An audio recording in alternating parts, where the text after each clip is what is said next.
Assalamualaikum warahmatullahi wabarakatuh. Om Swastiastu, Namo Buddhaya, Salam Kebajikan. Perkenalkan, saya Yunita Parerombe, SSI, MSI, salah satu dosen di Universitas Papua, Fakultas Keguruan dan Ilmu Pendidikan, Program Studi Pendidikan Kimia.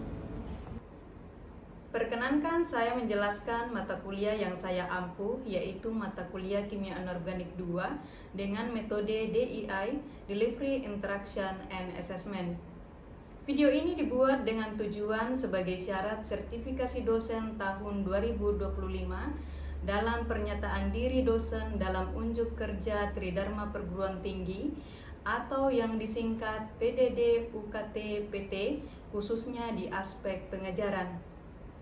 Saya akan memulai dengan deskripsi umum terkait mata kuliah Kimia Anorganik 2. Mata kuliah Kimia Anorganik 2 merupakan salah satu mata kuliah wajib pada program studi pendidikan kimia dengan bobot 3 SKS yang berisi bahan kajian, konsep dasar senyawa koordinasi, teori VCPR dan bentuk senyawa kompleks, teori ikatan kovalen, teori ikatan valensi, teori medan kristal, teori orbital molekul, kestabilan senyawa kompleks, kinetika dan reaksi senyawa kompleks, kimia padatan, dan kimia material anorganik. Pada mata kuliah ini, mahasiswa akan dibekali dengan pengetahuan dasar hingga lanjutan mengenai kimia anorganik 2. Adapun capaian pembelajaran yang dibebankan pada mata kuliah ini untuk CPL-nya atau capaian pembelajaran lulusan yaitu: yang pertama, menunjukkan sikap religius, menjunjung tinggi nilai kemanusiaan, etika dalam menjalankan tugas akademik, dan cinta tanah air.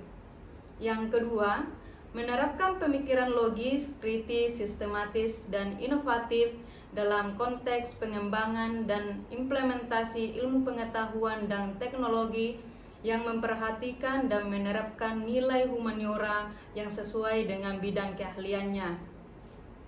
Yang ketiga, menginternalisasi nilai-nilai akademik, kemandirian, tanggung jawab, semangat kejuangan, serta jiwa kewirausahaan dalam pelaksanaan tugas akademik dan profesional di bidang keahliannya. Kemudian menjelaskan konsep teoritis dan aplikasi tentang struktur, dinamika, dan energi bahan kimia, pemisahan, analisis, sintesis, dan karakterisasi. Sedangkan untuk CPMK atau capaian pembelajaran mata kuliah yaitu mampu menjelaskan struktur senyawa koordinasi, mampu memahami teori ikatan dalam senyawa koordinasi, mampu menganalisis sifat fisik dan kimia bahan anorganik padat, mampu menerapkan konsep kimia anorganik dalam sintesis, karakterisasi, aplikasi nanomaterial anorganik, mampu melakukan sintesis dan karakterisasi bahan anorganik atau nanomaterial secara mandiri di dalam laboratorium serta menyusun laporan hasil praktik. Adapun referensi yang digunakan dalam Kimia Anorganik 2 yaitu dari buku dan jurnal-jurnal. Selanjutnya saya akan menjelaskan teknik DII yang saya lakukan pada proses pengajaran. Yang pertama yaitu delivery, atau bagaimana cara saya untuk menyampaikan materi kepada mahasiswa. Dalam penyampaian materi, saya menggunakan bahan ajar berupa buku maupun literatur yang sesuai dengan pokok bahasan dan menjadikan artikel-artikel terbaru yang nantinya dapat dijadikan bahan diskusi untuk mahasiswa. Yang kedua, interaksi atau bagaimana saya berinteraksi dengan mahasiswa. Dua interaksi yang saya gunakan pada mata kuliah Kimia Anorganik 2 yaitu menggunakan sinkronus dan asinkronus, di mana metode yang digunakan adalah metode pembelajaran aktif yang menggunakan peran dan keaktifan mahasiswa pada proses perkuliahan yaitu dengan ceramah, pembelajaran kolaboratif, tanya jawab, dan penugasan mandiri maupun kelompok. Pertemuan pada mata kuliah ini ada 16 pekan, jadi 7 pekan pertama itu sebelum UTS, pekan UTS, dan 7 pekan berikutnya sebelum UAS dan pekan UAS. Untuk bentuk perkuliahan sinkronus itu dilakukan secara tatap muka, dilakukan di dalam ruang kelas maupun menggunakan Google Meet dan Zoom Meeting. Sedangkan untuk perkuliahan secara asinkronus dilakukan melalui grup WhatsApp. Evaluasi pembelajaran mata kuliah Kimia Anorganik 2 yaitu aktivitas partisipatif meliputi tanya jawab, presensi, dan diskusi. Sedangkan untuk kognitif meliputi penugasan, kuis, UTS, dan UAS. Untuk pembobotannya sendiri, setiap bentuk evaluasi pembelajaran ada presentasinya masing-masing. Jadi untuk aktivitas partisipatif seperti tanya jawab, presensi, dan diskusi yang jumlahnya sebesar 15%, sedangkan kognitif meliputi penugasan yaitu jumlahnya 10%, sedangkan kuis 15%, UTS 20%, UAS 20%, praktikum 20%. Sehingga total keseluruhannya adalah 100%. Demikian informasi yang saya sampaikan terkait mata kuliah Kimia Anorganik 2 untuk mahasiswa program studi Pendidikan Kimia Fakultas Keguruan dan Ilmu Pendidikan Universitas Papua. Dan untuk berikutnya saya akan memberikan cuplikan bagaimana proses pengajaran yang saya lakukan secara sinkronus tatap muka di dalam ruang kelas. Selamat menyaksikan. Selamat pagi semuanya. Pagi, Bu. Semua sehat hari ini? Sehat. Ya, baik, terima kasih. Apakah semuanya hadir? Hadir, Bu. Hadir. Oke. Sebelum memulai perkuliahan kita pada pagi hari ini, ada baiknya kita berdoa sesuai dengan keyakinan kita masing-masing. Kita berdoa. Berdoa selesai. Ya, baik. Ada yang masih ingat pelajaran minggu lalu? Ya, silakan Bila. Materi kemarin membahas mengenai karakteristik material seperti sifat fisik, sifat kimia, dan karakterisasi material. Nah, di sifat fisik itu membahas mengenai magnetik dan tekanan. Di sifat kimia membahas mengenai keraktifan dan struktur. Kemudian di karakterisasi material seperti FTIR, UV-Vis, SEM, dan SMI, Bu. Oke, baik. Ada yang masih ingat apa tujuan karakterisasi material? Saya, Bu. Ya, silakan Mas Ron. Jadi karakterisasi bertujuan untuk mengetahui komposisi, struktur, dan sifat material. Ya. Nah, tekniknya itu seperti X-ray diffraction atau XRD, terus scanning electron microscope atau SF, dan differential scanning colorimetry atau DSC. Nah, biasanya itu digunakan untuk analisis mendalam terhadap material baik dalam penelitian maupun industri. Ya, ada yang bisa menambahkan? Ya, silakan Sania. Selain itu juga mengetahui struktur internal material, di mana mengidentifikasikan struktur kristal, ukuran butir, morfologi permukaan, dan jenis fase dalam material. Contoh tekniknya seperti XRD, TEM, dan juga SM. Selain itu juga untuk menentukan komposisi kimia, di mana mengetahui unsur-unsur penyusun material dan distribusinya. Contohnya seperti EDX, XRF, dan juga AAS. Dan juga mengukur sifat fisik dan mekanik, di mana mengkaji kekerasan, kekuatan tarik, elastisitas, titik leleh, konduktivitas termal atau listrik, dan lainnya.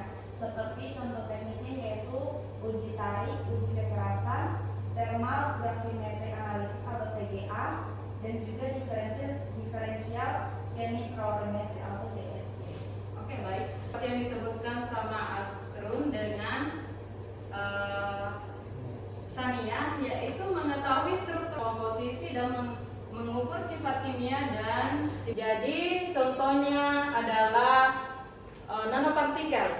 Nanopartikel ini adalah nanomaterial yang merupakan bentuk khusus yang berukuran nanometer. Oke. Nah, untuk kompetensi capaian yaitu pengertian dari nanopartikel, metode sintesis nanopartikel magnetik, karakterisasi nanopartikel magnetik, dan aplikasi dari nanopartikel magnetik. Nah, itu yang akan dicapai pada pertemuan hari ini. Nah, Apa itu nanopartikel? Ada yang tahu? Ya silakan, Yuli. Nanopartikel adalah partikel kecil yang berukuran 1 hingga 100 cm. Ya baik, terima kasih. Jadi nanopartikel itu adalah partikel yang berukuran 1 sampai 100 nanometer atau 1 kali 10 pangkat minus 9. Nah kita ilustrasikan, misal sel rambut kita ini berukuran 40.000 nanometer, yang artinya bahwa sel rambut kita ini berukuran 400 kali lebih besar daripada nanopartikel. Bisa dibayangkan ya bagaimana kecilnya ukuran nanopartikel itu. Jadi 1 sampai 100 nanometer atau 1 kali 10 pangkat minus 9 ya. Oke, kita lanjut. Nah, apa keunggulannya sehingga kita perlu untuk mensintesisnya? Ada yang tahu? Ada yang tahu? Saya Ya, silakan Karin. memiliki luas permukaan yang besar. Ya, memiliki luas permukaan yang besar. Jadi ketika partikel berukuran nanometer itu akan berbeda dengan partikel yang berukuran besar. Itu karena kenapa? Nah, coba kita perhatikan gambar A dengan gambar B. Mana yang bersifat lebih reaktif? Gambar B. Ya, gambar B. Kenapa? Karena tumpukan antar partikel atau atom-atom akan bersentuhan secara langsung. Nah, sedangkan atau bidang sentuhnya lebih banyak. Sedangkan kalau di gambar A ini akan bersentuhan di bagian luar saja. Nah, coba diperhatikan. Nah, itu sebabnya kenapa ketika partikel itu berukuran nanometer itu akan bersifat sangat reaktif. Itu adalah keunggulan dari nanopartikel, itu bersifat reaktif. Seperti itu. Bisa dipahami ya? Bisa. Oke, kita lanjut. Nah, untuk jenis-jenis nanopartikel seperti nanotube, misel, dan nanokristal ya. Nanotube, misel, dan nanokristal. Nah, untuk metode sintesis nanopartikel magnetik, misal dikembangkan secara konvensional, misalnya itu adalah presipitasi, kemudian secara inovatif, misal kita menggunakan hidrotermal. Oke. Nah, metode presipitasi ini adalah proses kimia yang membawa suatu zat terlarut sehingga terbentuk endapan yang dikehendaki. Nah, ini adalah endapan yang dikehendaki itu contohnya. Kemudian metode hidrotermal adalah berasal dari kata hidro dan termal. Hidro apa? Air. Kemudian termal? Panas, berarti menggunakan panas dan air. Nah, ini di dalam autoklaf ini namanya autoklaf ya. Autoklaf. Nah, nanti ini kita gunakan dalam metode sintesis hidrotermal. Kemudian, nah ini stabilisasi pada nanopartikel magnetik. Misal kita gunakan adalah polyethylene glycol, bisa dilihat ya bahannya. Polyethylene glycol, kemudian pati, ketosan, dan polyvinyl alkohol. Nah, stabilisasi ini perlu dilakukan. Kenapa? Karena nanopartikel magnetik ini akan cepat mengalami oksidasi. Ketika mengalami oksidasi maka akan terjadi penggumpalan. Ketika terjadi penggumpalan maka mengurangi fungsi dari nanopartikel itu sendiri atau justru ukurannya lebih besar seperti itu. Jadi perlu melakukan stabilisasi, dilapis atau distabilisasi supaya tidak terjadi penggumpalan. Ya, oke, kita lanjut.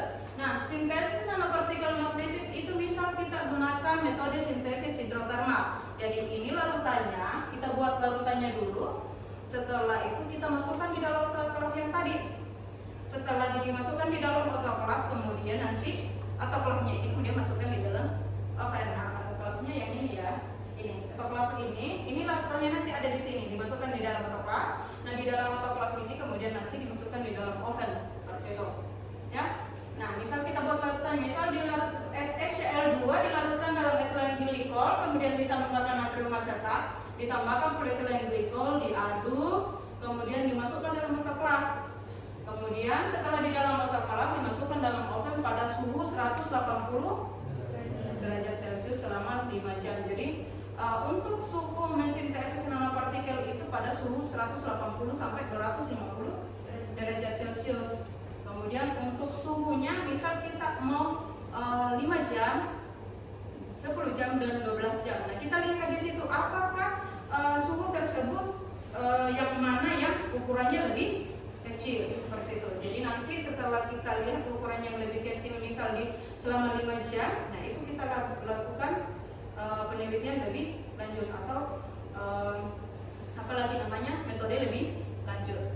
Kemudian setelah itu didinginkan pada suhu kamar, disentrifugasi untuk memisahkan filter dan endapan. Nah, endapannya ini kemudian nanti dicuci dengan etanol 30 mili untuk menghilangkan tadi ada etilen glikol atau zat pemotor yang ada di dalam nanopartikel. Kemudian dikeringkan pada suhu 70 derajat Celcius sampai kering di dalam oven. Kemudian kalau sudah kering, nah hasilnya inilah kemudian nanti kita lakukan karakterisasi. Misal tadi yang disebutkan siapa Asrul, misal SEM, FTIR, kemudian XRD.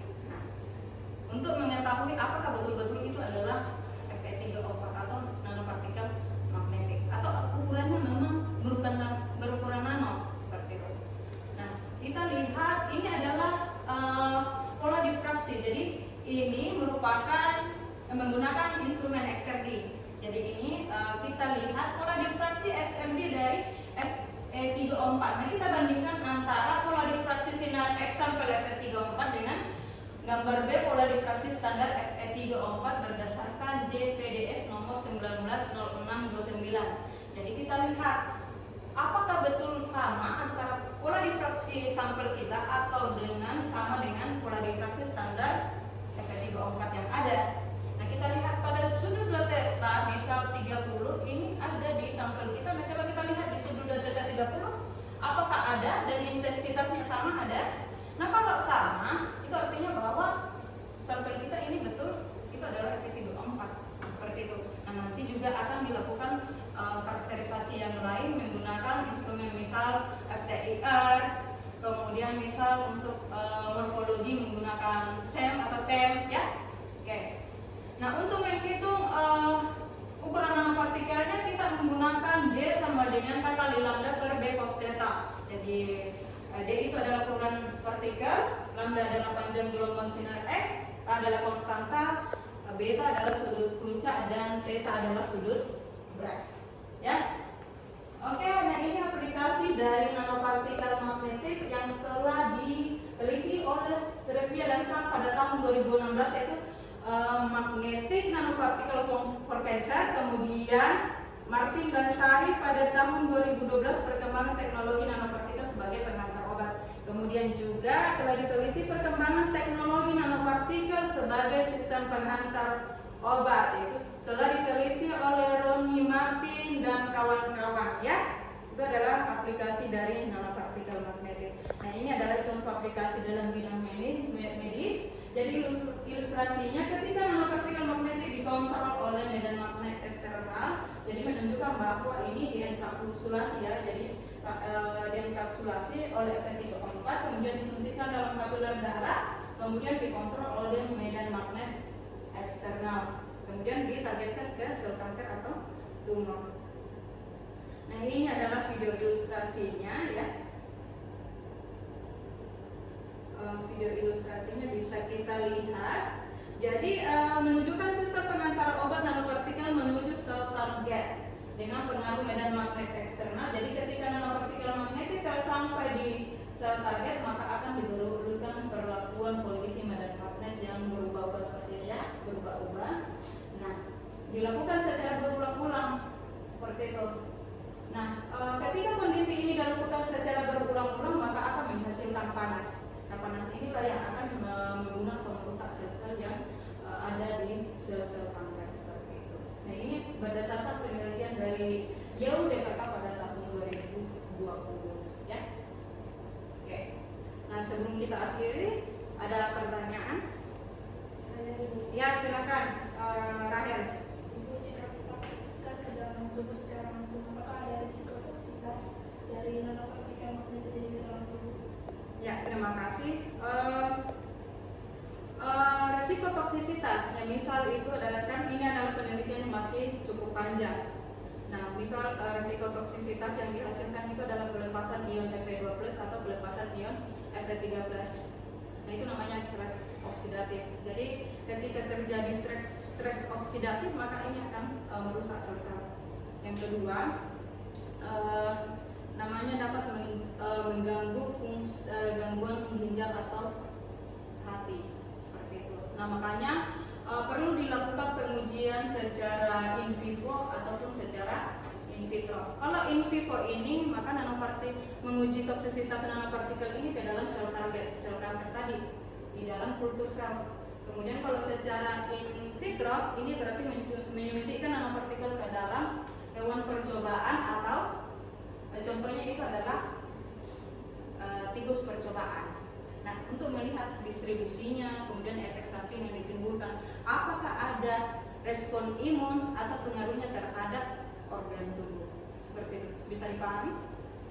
Oke. Ada lagi? Silakan Asrul. Saya bertanya itu apakah ada tantangan utama dalam penggunaan nanopartikel Fe3O4 secara klinis?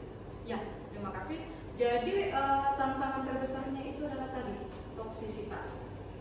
Kenapa? Karena tadi ini kan masih penelitian panjang. Jadi kita lihat dalam jangka panjang ke depan apakah ada efek samping yang ditimbulkan. Nah, misal di toksisitasnya tadi misal dapat menyebabkan kerusakan hati, ginjal, kemudian stres oksidatif dan atau kerusakan sel seperti itu. Ada lagi? Cukup? Oke. Kalau tidak ada, untuk pertemuan hari ini kesimpulan dari pertemuan hari ini itu adalah nanopartikel yang berukuran 1 sampai 100 nanometer. Kemudian yang kedua aplikasinya misal diaplikasikan di dalam bidang medis seperti tadi, di dalam sel kanker, kemudian sebagai sistem penghantar obat. Kemudian yang kedua itu adalah metode sintesisnya. Metode sintesisnya misal tadi menggunakan metode hidrotermal, kemudian metode presipitasi. Kemudian karakterisasinya tadi kita menggunakan XRD. Nah, ada lagi yang lain, misal menggunakan FTIR, SEM untuk melihat morfologi, kemudian ada UV vis seperti itu. Sampai di sini pertemuan kita hari ini. Nah, untuk tugasnya dapat dilihat di link ya. Jadi masing-masing membuat makalah. Jadi masing-masing membuat makalah, nanti ditulis aplikasi dari tadi kan aplikasinya di dalam bidang medis. Nah, nanti di dalam bidang industri. Jadi nanopartikel magnetik misal di dalam bidang industri, itu tugasnya nanti dikumpul minggu depan. Seperti itu. Nah, absensinya nanti dapat diakses di link ya. Nanti diisi di link, kemudian tugas-tugasnya dikerjakan. Seperti itu. Sampai di sini pertemuan kita hari ini kita akhiri. Selamat beraktivitas untuk semuanya. Shalom, selamat siang. Demikian deskripsi singkat dan proses pengajaran pada mata kuliah yang saya ampu. Semoga dapat memberikan gambaran mengenai kinerja pengajaran yang saya lakukan, khususnya di mata kuliah Kimia Anorganik 2 di program studi Pendidikan Kimia Fakultas Keguruan dan Ilmu Pendidikan Universitas Papua. Saya mengucapkan terima kasih yang sebesar-besarnya kepada seluruh tim penilai dan seluruh panitia sertifikasi dosen tahun 2025. Tidak lupa saya ucapkan terima kasih kepada Universitas Papua, Fakultas Keguruan dan Ilmu Pendidikan, rekan sejawat dan juga rekan-rekan mahasiswa. Demikian yang dapat saya sampaikan. Saya mengucapkan maaf yang sebesar-besarnya atas kekurangan dan kesalahan yang saya perbuat. Saya akhiri dengan pantun, membeli bunga ke pasar tua, begitu indah berwarna putih. Saya ucapkan bila ada salah kata, akhir salam saya ucapkan terima kasih. Cukup untuk hari ini, saya ucapkan terima kasih. Terima kasih. Om Santi Santi Om. Assalamualaikum warahmatullahi wabarakatuh. Shalom, Namo Buddhaya. Rahayu.